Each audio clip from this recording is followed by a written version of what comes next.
Welcome to the T2 Hubcast. Join Martin, Dave, Spencer and guests as they discuss all things personal and professional development. The T2 Hubcast, brought to you by the People Performance People.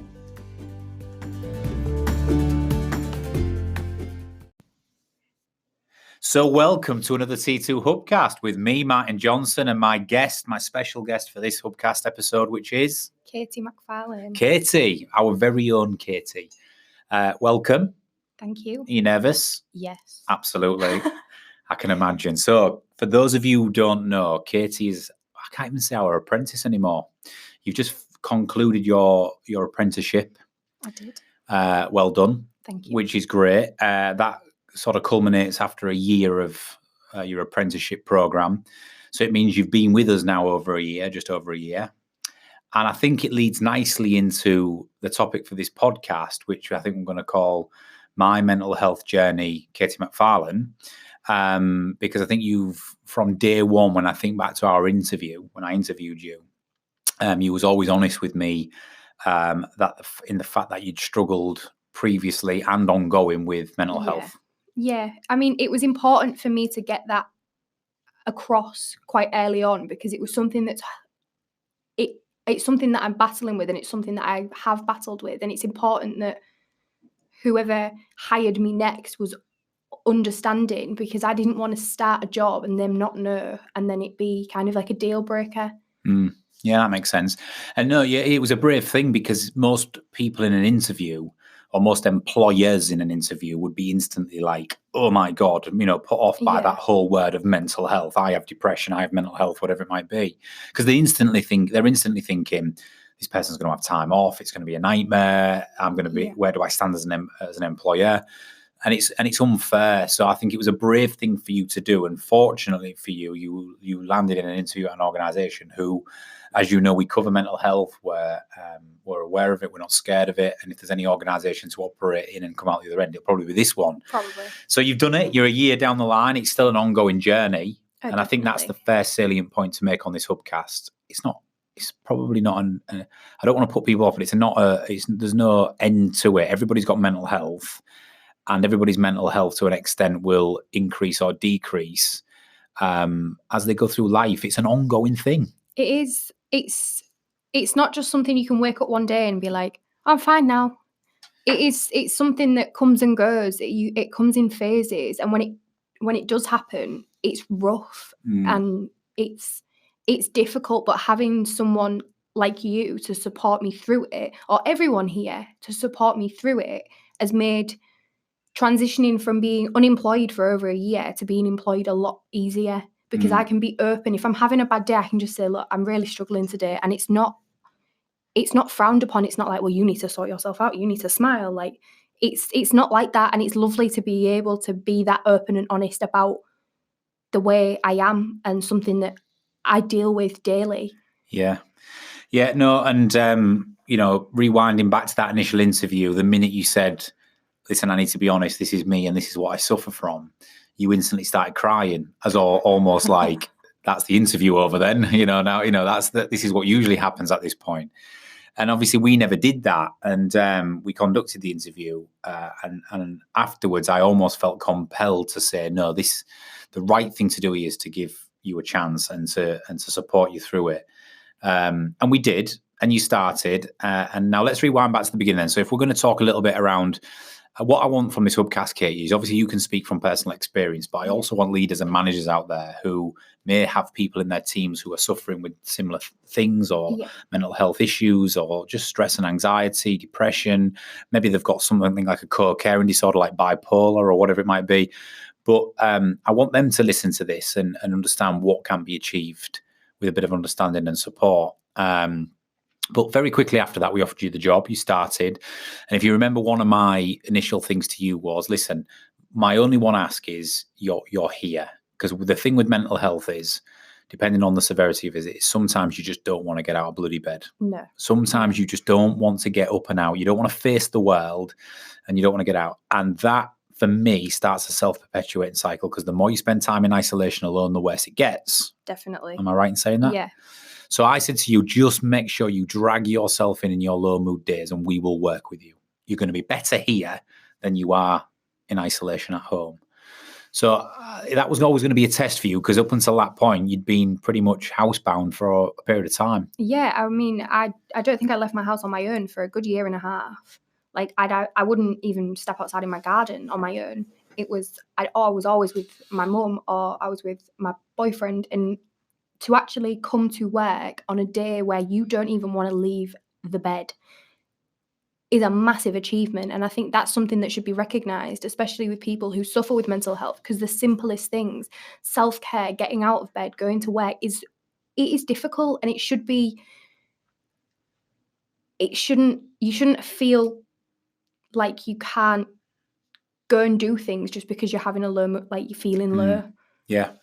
And to give you, to give you your due as well, you met me in the middle on that. I think, yes, there has been days when you've been off. Yes, there's been days when you've struggled. But in the main, you've stuck to your end of the bargain, which gave us a platform to work from. So me as the employer and me as the manager, I can feel like I'm getting what I need from you in the role. Yep. And what the business needs from you. And you also feel that when needed and where needed, you've got my support. And it has to be a two-way thing. Definitely. If one side of the bargain starts to tip, that's when it falls in.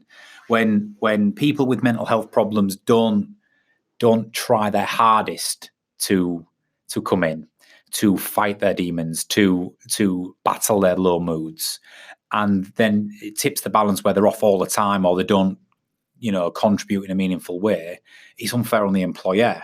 When the employer doesn't have any toleration or understanding and doesn't allow the employee time when they truly need it, it doesn't work, right? No. It's a two-way thing. Would you agree with that? I would definitely agree with that. And I think, one of the things with you is I can cuddle you, I can put my arm around you, I can I can understand, I can listen, and sometimes you need that. But all the time, it's not the right course of action with you. Sometimes when I am firm but fair, and I say, "Come on, Katie, I need you to meet me on the middle on this," right? Yeah. That sometimes gets the best out of you. So for those managers out there, Katie, you are thinking, "Oh, I've got to tread on eggshells around somebody with mental health, and I can't manage, and I can't be firm, and I can't have a direct conversation." What would you say to that? Because I think that's probably one of the secrets to our success in our relationship. Yeah, I think there is sometimes a need to have that kind of put your arm around them, tell them it's going to be okay. But then, like, especially with you, if I've come in and I need that, like, come on now, like, you'll give me a to-do list, and because it takes my mind off it. If I'm busy, I'm not thinking about all of the things that are worrying me, all of the things that are getting me down. I'm not thinking about things that I shouldn't even be thinking about at work. And that's important for me because I can get myself out of it. Even though I still might not be my usual happy self. I'm busy and I'm taking my mind off something. And that's an important point, is you need to get the balance between being firm and being the support. And when you need it. So you would say managers and leaders out there, you can't actually, when you tread on eggshells around somebody with mental health, it's worse. It is. When you feel like you're being treated differently, or it's worse. So absolutely, let's do it. But just have as long as the balance is there, as long as the empathy is there when you need it, you're more likely to earn the right to challenge when you need to. Right? Is that what we're saying? Yeah, I think. Yeah. Because if someone was treading on eggshells around you, and other people in the business, your colleagues, saw you being treated differently or whatever it might be, that wouldn't sit right with you, right? No, because it'd make you feel singled out. Just because you've got a mental health issue, just because I've got a mental health issue, I shouldn't be treated differently to any of my other employees. Yeah. So, and I think sometimes it has a knock-on effect because they then start treating you like they walk on eggshells around you. They don't want to say certain things to you. And that makes you feel singled out. And it's not a nice feeling. Yeah. I've been there. I've been through that. It's just not a nice feeling. Yeah. So yeah, you want the fairness. You want to be treated like everybody else. Yeah. But at the same time, when you're in low mood, we call it high mood, low mood, don't we? When you're in low mood, I recognize it. I can tell probably within the first 10 seconds of the morning. And we have a laugh about it. But there is what we've tried to master, isn't it? Is when you're in low mood, we need to take action. We need to preoccupy the mind. We need to get really dead set and make some decisions on, right, what does the day look like? What are we going to do today to be able to get through this? Because the more you can build coping mechanisms to be productive in your low mood, the more likely you are still to come in your low mood because you know how to deal with it. Yeah. Not, I don't know how to face today. Yeah. So we've worked a lot on that since you've been here. So what have you continued to get help outside of the business and myself and the team here? Have you over the year tried medication, cognitive behavioral therapy? What I'm saying is, do you still tackle it on your own as well? And if so, is that the right way for employees to try and give support and drive support in the workplace, but also facilitate that time when you need it to go and seek help outside externally as well? Yeah, I mean, I don't know if you remember, I think it was August last year, I had a bit of I call it a meltdown. I just went into full meltdown mode, and then I reached out and I had some CBT therapy, and I did that for about 6 or 7 months. And then I started to feel okay again. I felt like I know how to cope with this. I've gone through this since I was 13. I'm strong. I might not look strong and I might not think I'm strong sometimes, but I'm strong. I have dealt with myself for so long, and going back to CBT helped me remember why I was still here and why at 13, 14 I carried on and I didn't do what I wanted to do. And let's be honest, if you don't mind talking frankly about it, at 13, 14, you was in the period of going into deep depression and self-harm. I was suicidal at one point, and if I can cope through that and if I can come out of the other side with like this kind of sense of being strong, it's amazing. Yeah. And having CBT again last year helped me remember my coping mechanisms, and I've got a great support network around me. And so I do think that going and having help outside of work did help me a little bit. Yeah, because sometimes your work colleagues, I mean, you're in a very understanding environment here with people who know a lot about the subject matter, which helps. But there's still that external thing which is just yours that you need, that you don't need to share with us, that helps you in your own right. And I think that's always to be encouraged. Yeah, the more you can do to cope. Let's talk about catastrophizing. Oh. So and the reason I want to talk about this is because one of the things that happens when you struggle with mental health on any scale is you catastrophize sometimes basic human stress. Yes. And you know what I'm talking about here. And sometimes when you're in high mood, you don't catastrophize it. When you're in low mood, you absolutely do. So even the smallest things make a catastrophic difference to the way you feel and the way you can carry yourself. And if you think about that, almost everything can be catastrophized in that moment on that day. Everything can be blown out of all proportions, from something someone says to you in the morning, to the way someone looks at you, to you overanalyzing why someone's in that meeting and you're not in it, what that email means that's just come in, why somebody didn't say thank you. Everything starts to trigger you, and you're smiling because you know what I mean. Yeah. So what I want to say is, when I recognize that you're catastrophizing, I don't say, Katie, you're catastrophizing that. Don't be silly. That's the worst thing you can say. Yes. And this is the thing I want to say to managers and people. Don't be stupid. Sometimes you say that with the best intentions in the world. Oh, don't be silly, Katie. You've been stupid now. If I say that to you, it's the worst thing, because it's going to spiral. You're going to feel even more silly and all the rest of it. So the way I've sort of found it is, if I believe you're catastrophizing, I try to bring you back to the present, coming back to your point on, okay, what can you do about it? Yeah. Yeah. So when I say to you, what can you do about it? What are you going to do about it? You will come up with an answer. When you come up with an answer, you're back in control. Yeah. Does that make sense? Yeah. Yeah. So what's your advice on, because people who suffer from mental health catastrophize a lot about little things. How do employers and organizations and managers deal with that, you know? Your point about telling people not to like, oh, don't be silly. That is the worst thing, because then you start catastrophizing that as well. Yeah. Am I being silly? Oh, am I really Am I being silly? Is it me? Oh my God, how am I looking? And then all of a sudden it's... Everybody hates me. Yeah. So it is important to not don't be afraid if you feel like someone's catastrophizing. Don't be afraid to go and speak to them about it, but personally, I wouldn't make it feel as if you have recognized it. Just go and say, like, so someone sent you this email and you didn't say thank you, because that, to me, that's a really big thing for me. I hate it when people don't say thank you. Whereas just a thingy there, whereas I don't even notice if people don't say thank you, because I usually speed read an email and it doesn't really make a difference to me, but it does make a difference to you, right? Yeah.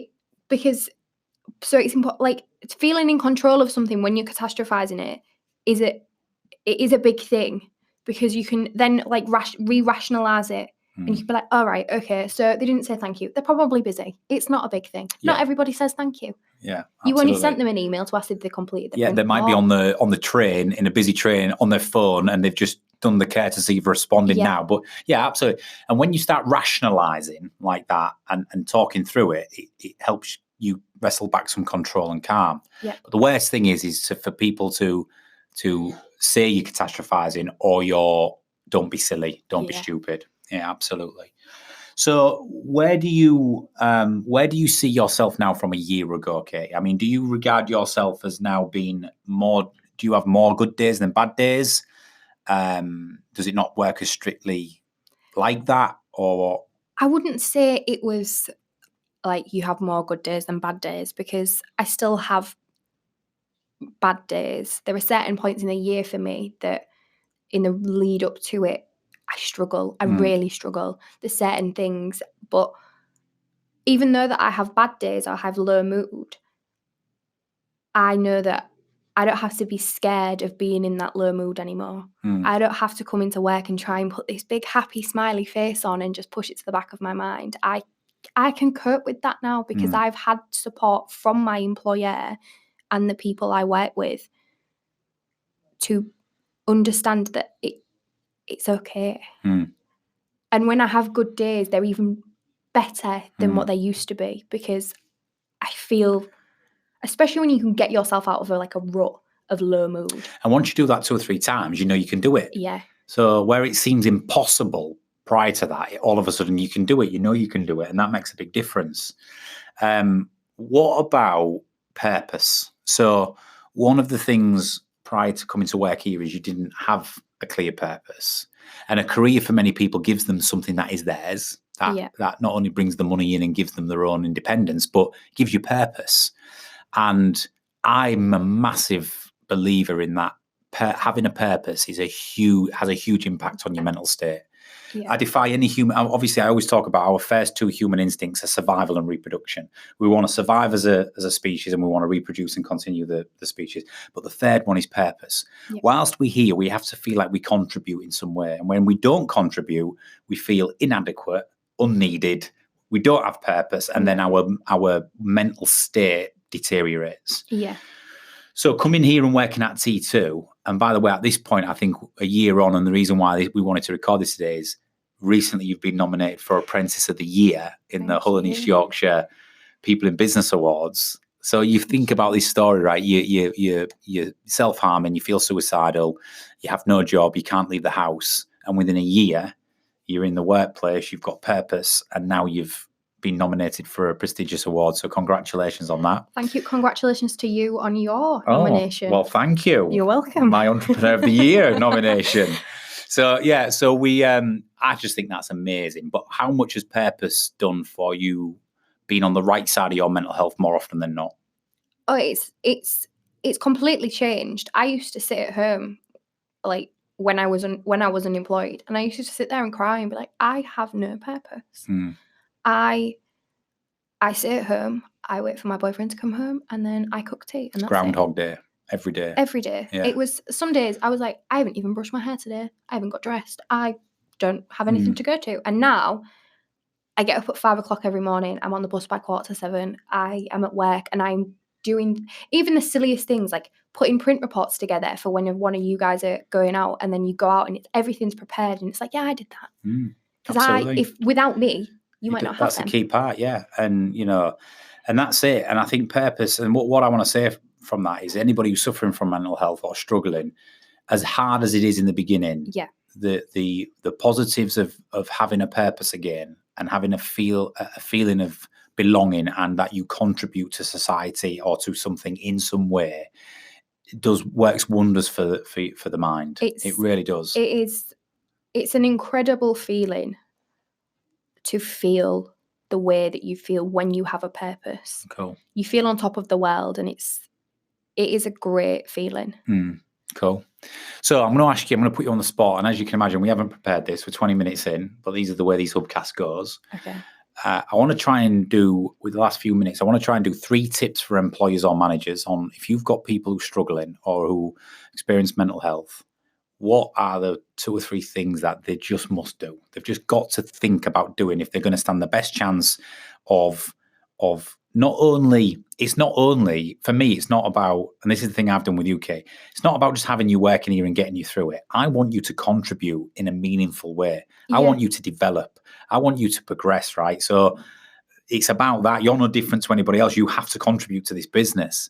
So what 2 or 3 tips, if we're going to have a successful outcome to that, would you give to managers and employees listening to this?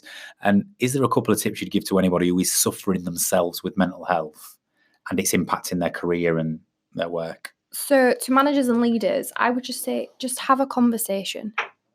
If you are noticing someone who's struggling in your workplace, just have a conversation. It doesn't have to be formal. You don't have to follow a procedure.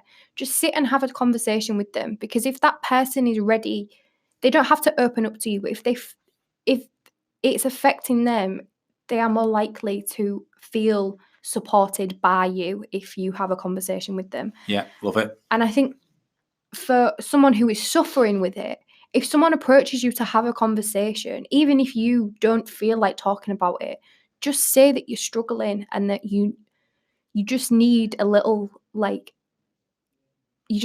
help. Because there are people out there that can help you, and it doesn't have to be a medical professional. It could be the person you sit next to. And once you've got that, once you've been honest about it, it's a bit of a relief. And it is a relief to know that if you are struggling, it's okay. Yeah. It's okay to be okay. Love it. And you know what? I think my last tip on this is, as I said right at the beginning, it's a 2-way thing. If we're going to help and support and get actionable with supporting mental health in the workplace, it's a 2-way thing. It's not all on the employer. It's not all on the employer at all. It's the accountability is also with the recipient, the individual. Yes, definitely. If you remove yourself from any accountability of this situation, if you just say, I'm ill, I'm depressed, I've got mental health, and it's your responsibility to support me, and you're not, that's the wrong way, right? And we see this time and time again. If you're an employer and you're going, well, it's not my responsibility, and this, then you're wrong, right? It's a 2-way thing. When the employer goes, I'm going to do all I can and I'm going to help you through this, and the employee says, you know what, I'm going to commit to these things, so we're going to work together, and I'm going to make sure I get in on my low mood days, and I'm going to make sure that, I work with you on these things, and I help myself, and in my own time I go and have some CBT, or I try these different things. That's when the magic happens, because when there's commitment from both sides, and this is why I honestly say, Katie, there's been commitment from both sides here with myself and T2 and you. That's why you sat here a year down the line, passing out your apprenticeship and being nominated for Apprentice of the Year, because it wouldn't have worked if I didn't fulfill my side of the bargain, but it certainly wouldn't work if you didn't fulfill yours. Exactly. And I know I say firm but fair. I know I'm on you at times about certain stuff, but it serves a purpose. It's all with and I'd like to think it's all with the end in mind, that I've got your best interests at heart, and pandering to you and your situation at time is not going to help you. No. You've got a loving family and support network, and your mum and your boyfriend, etc.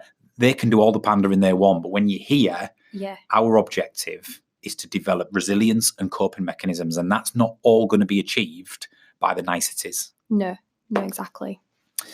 So have the confidence, people, have the confidence, managers and organisations, that you can deal with this, that you can still manage, that you can still drive performance and accountability. Don't tread on eggshells.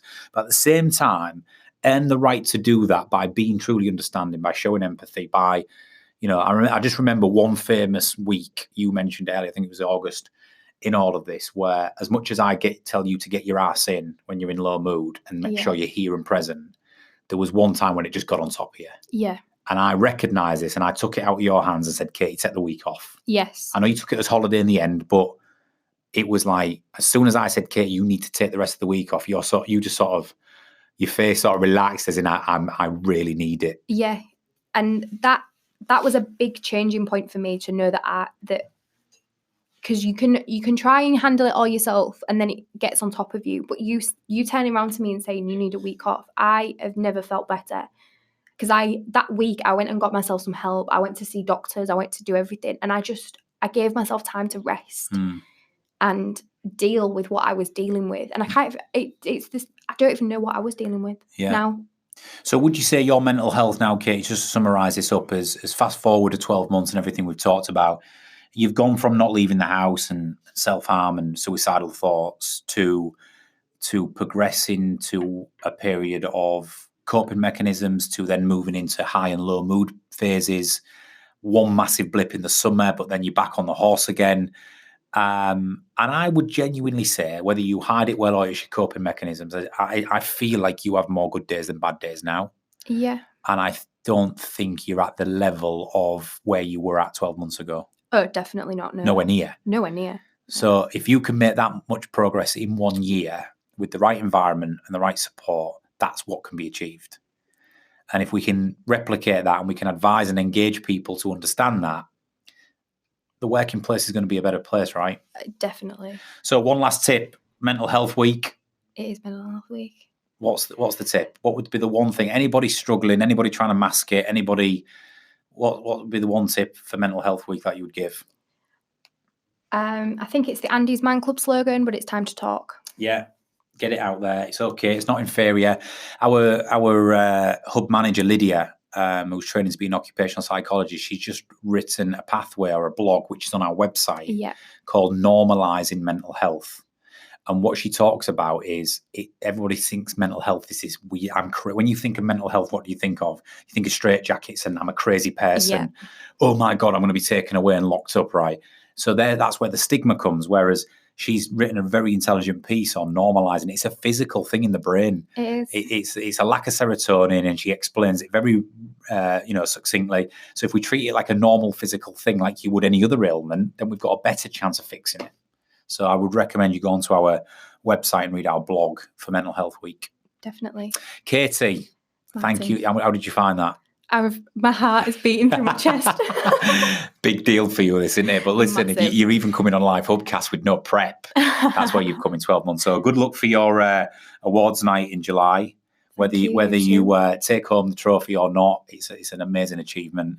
And I think we might get you back in. We'll do a bit of a monthly, maybe we'll do a monthly, hubcast on managing mental health, something like that. Oh yeah, maybe. Yeah. You become a celebrity podcaster. When my heart beats, calm down. Exactly. Katie, thank you very much. We'll post this on the hub, and we'll be back again shortly with another T2 Hubcast.